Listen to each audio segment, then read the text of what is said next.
So you decided to step into the world of manual lenses? Or are you looking for a 50 with some vintage character that won't break the bank? Enter the TT Artisan 50mm f2. The nitty gritty on this nifty 50 at f2, with 6 elements in 5 groups and 10 diaphragm blades. A minimum focus distance of 50 centimeters, all metal construction, though it doesn't feature any weather sealing. The focus ring has a heavy dampened feeling, which is pleasant to use. The aperture ring clicks from f-stop 2 through 16, and is a bit thin, which made it slightly tough to reach without looking. Enough about specs, and on to some real world use. First up is a sequence where I leaned into the vintage vibe of this lens.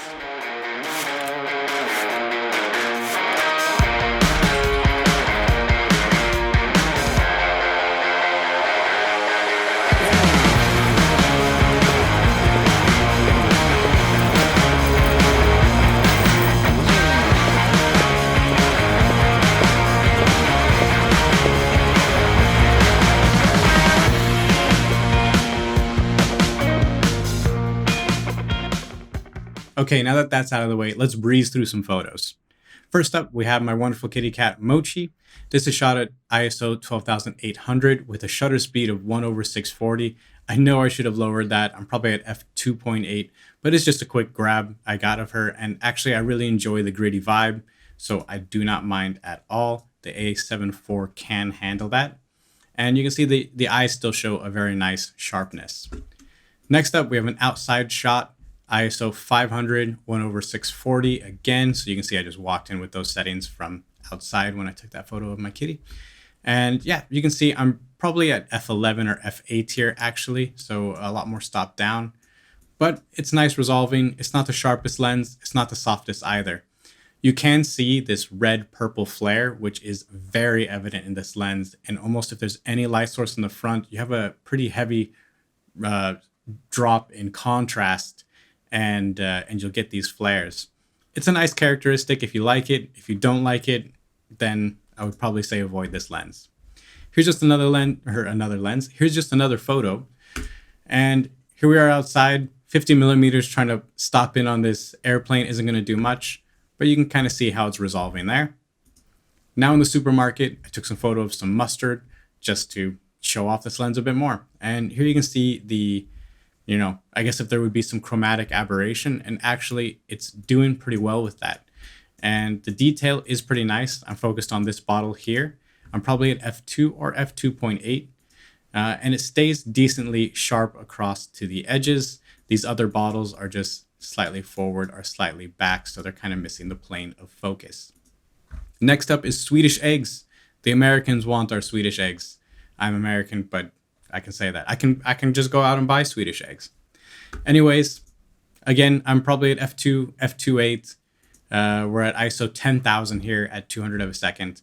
And yeah, it's just a photo. Nothing special with that composition, obviously. Here's another quick snap from outside. Probably at f8 or f11, I would say. And we're at 1320 and 3200 ISO. I focused on this building, I'm pretty sure. And it looks very good. We're 100% punched in here. So I, wasn't expecting a bunch of detail in her face, as it is a very, very small portion of that frame. Here we have another shot. This is kind of a inside looking out, even though I'm standing on the outside in this photo. And yeah, it looks really good. Nice composition. I think going outside, nothing, I'm not going to win any awards, but it looks good. And you can see this lens looks very nice. One thing I will say about this lens is it was very hard to make sure it was in focus. The focus mapping doesn't work because there's no electronic connections. And then the focus peaking was a little bit not off. The focus peaking was very hard to see, even though I would set it to, it didn't matter low, medium, or high. The focus peaking, I have it usually set to red, and usually works just fine. But with this lens, it was very hard and almost impossible to see. You can see I'm focused on these rails here when I was trying to focus on this train. Though the photo is nice, and if you did want to blow this photo up, probably would look totally okay. Anyways, here's another photo where I actually grabbed the focus where I wanted it to be, and I'm focused on this yellow sign right here.